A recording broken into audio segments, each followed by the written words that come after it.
Hey everyone, Peter Zeihan here. Happy 4th of July weekend. With it being a national holiday and all that, I thought it would be a great time to talk about coups.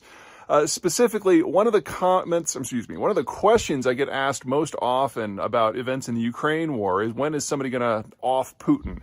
And the, what's his name?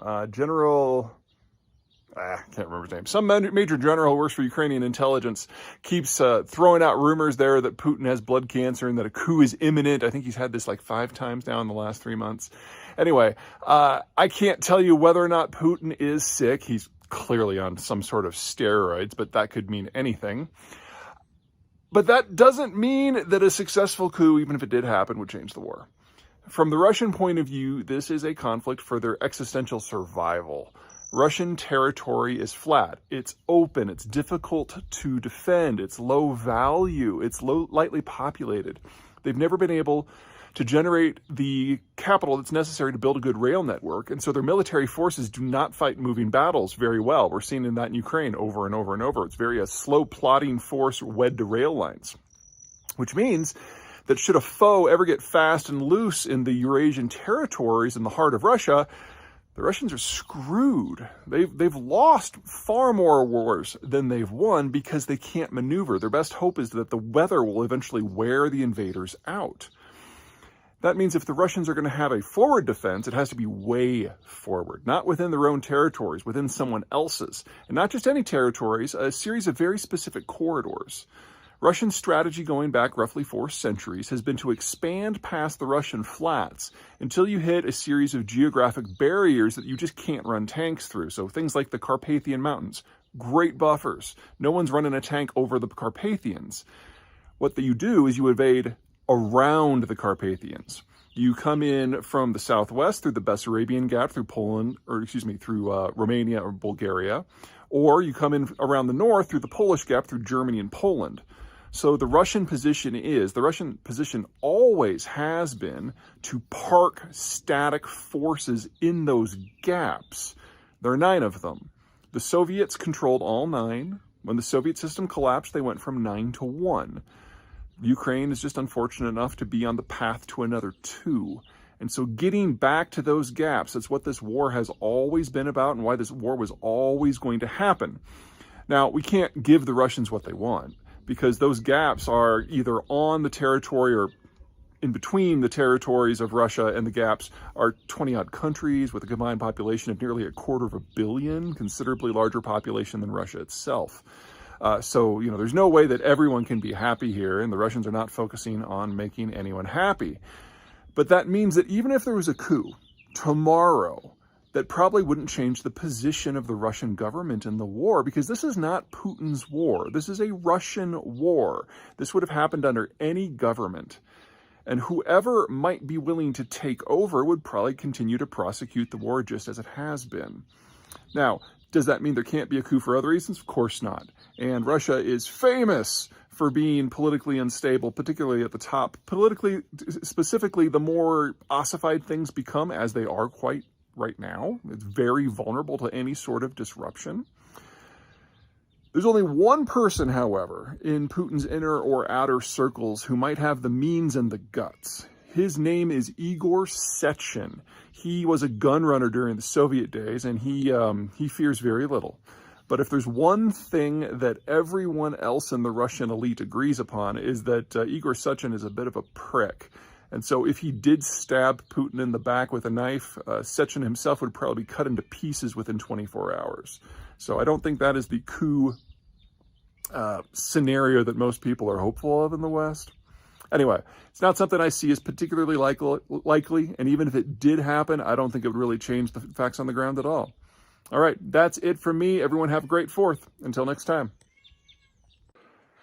Hey everyone, Peter Zeihan here, coming to you from Alberta's Victoria Glacier. Behind me there, you can see the Death Trap. And below me is the Plain of 5 Glaciers, because Canada is run by white people, and white people are awful at naming things. No big transition here. We're just going to talk about nuclear war and the Ukraine conflict. I've always been of the belief that nukes were not likely to be used in this conflict, despite the rhetoric that has been coming out of the Kremlin ever since the war started back in February. Nukes don't achieve what the Russians want.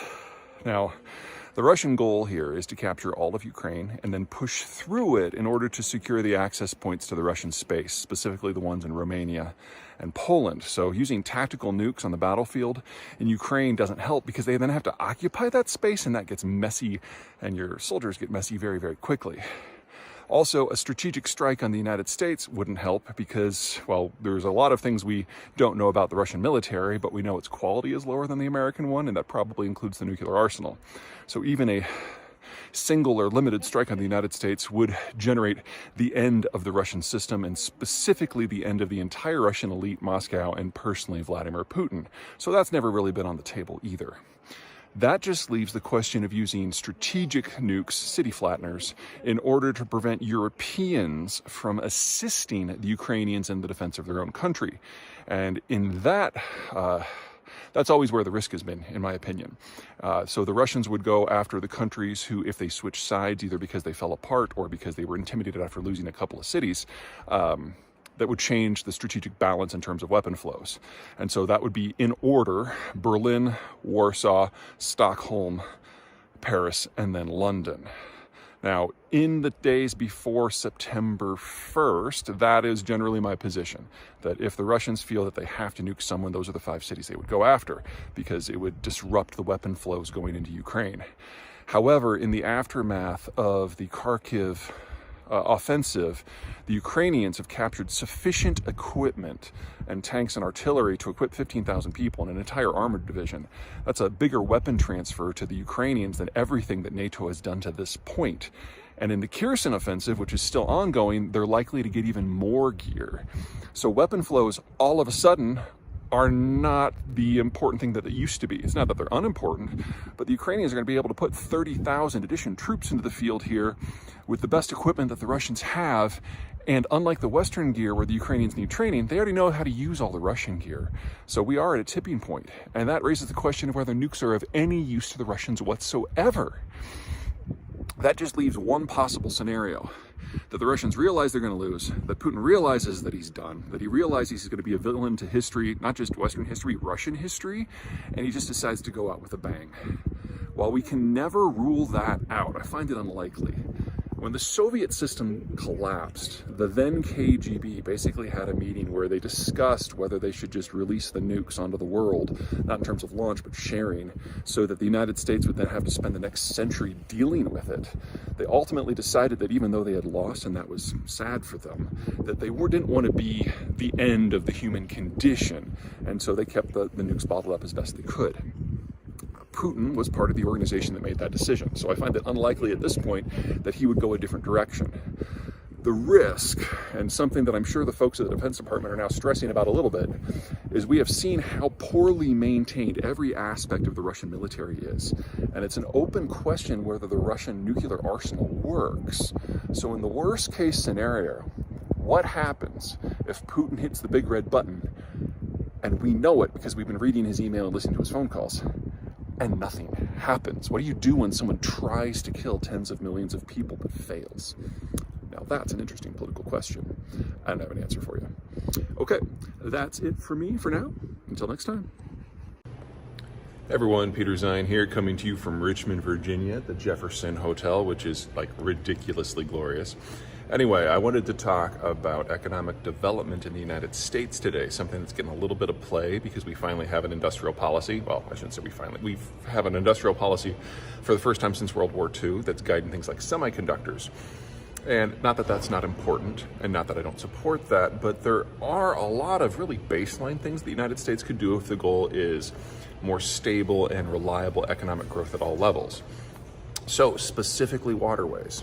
Now, moving things by water is less than 1/10 the cost of moving them by land. You can move things at bulk, you can move things at speed over large distances. It really is the way to go. However, the United States adopted a law about a century ago called the Jones Act, or the Interstate Commerce Act, if you want to use the technical term. And what it does is it makes it illegal to ship any cargo between 2 American ports on any vessel that is not American crewed, captained, built, and owned. And what this has done is reduce the amount of traffic that we use our waterways for by in excess of 90% over the course of the ensuing century.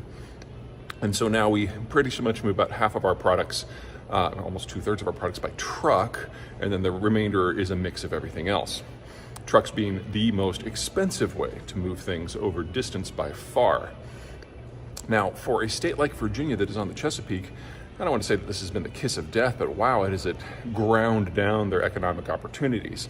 The Chesapeake Bay is the best, world-class best bay in the world.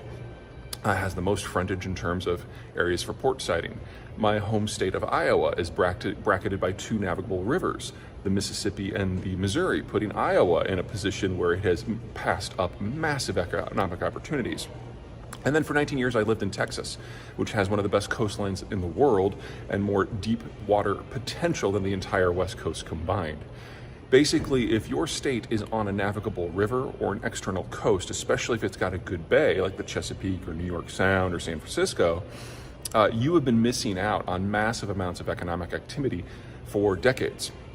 The single best thing that the United States could do if the goal was to salvage the status of its second-tier cities and build out manufacturing would be to severely reform the Jones Act. Now, there's an obstacle there. As you know from some of my previous presentations, the United States is going through a period of political reshuffling, and the factions that make up the parties are moving around.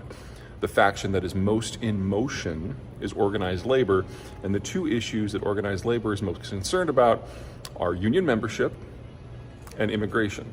And on the union membership issue, all of the jobs that maintain those Jones Act vessels, those old, slow, inefficient ones that are the only ones allowed to operate, they're all union jobs.